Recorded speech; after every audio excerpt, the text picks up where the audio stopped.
Pause for a moment, not tomorrow, not after this video, right now. Ask yourself one uncomfortable question. Is the life you're living truly yours, or is it a performance written by other people's expectations?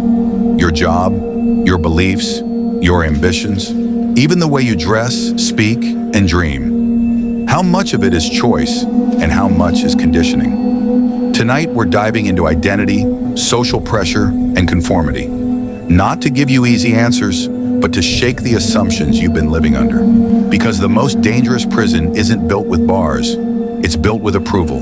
From the moment you're born, a script is handed to you. Be polite, behave, fit in, don't question too much. By age 5, you're praised or punished not for who you are, but for how well you comply. At school, you learn when to speak, when to stay silent, what success looks like, and what failure means. You learn that being different is risky, that standing out can cost you belonging. By adulthood, most people don't ask, "What do I want?" They ask, "What is acceptable?" And slowly, quietly, without realizing it, you begin to confuse obedience with identity. Here's the truth most people never confront. A large part of who you think you are is shaped by fear. Fear of disappointing your parents, fear of being judged by friends, fear of being labeled a failure, fear of being alone. So you choose the safe path, the practical career, the respectable lifestyle, the version of yourself that gets nods of approval instead of raised eyebrows. But ask yourself honestly, if no one were watching, if no one could criticize you, if no one's approval mattered, would you still be living this exact life? Or would your choices look radically different? Most people don't have one identity, they have many.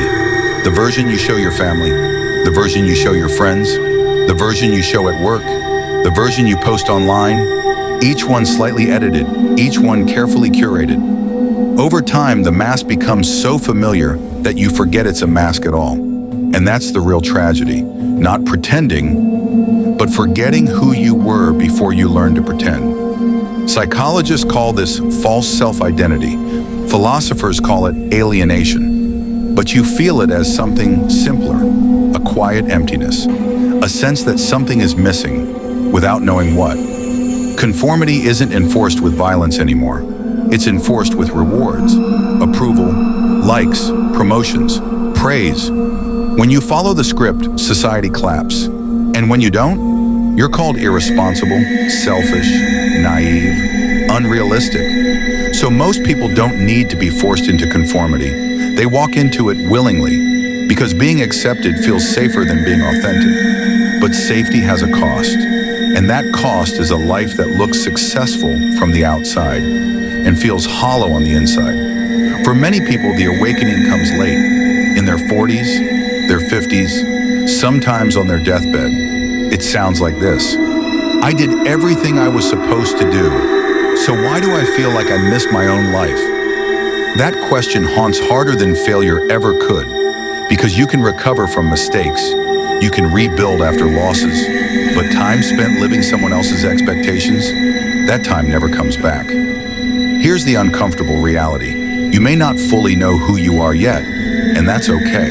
Identity isn't something you find. It's something you uncover by questioning, experimenting, and sometimes disappointing others. Real freedom begins with small rebellions.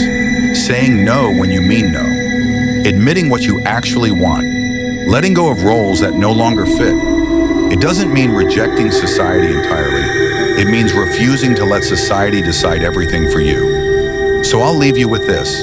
If your life were stripped of expectations, of fear, of approval, who would you become? Because the most important life you'll ever live isn't the one that looks good to others. It's the one that feels true when no one is watching. And the longer you wait to ask that question, the louder it will demand an answer.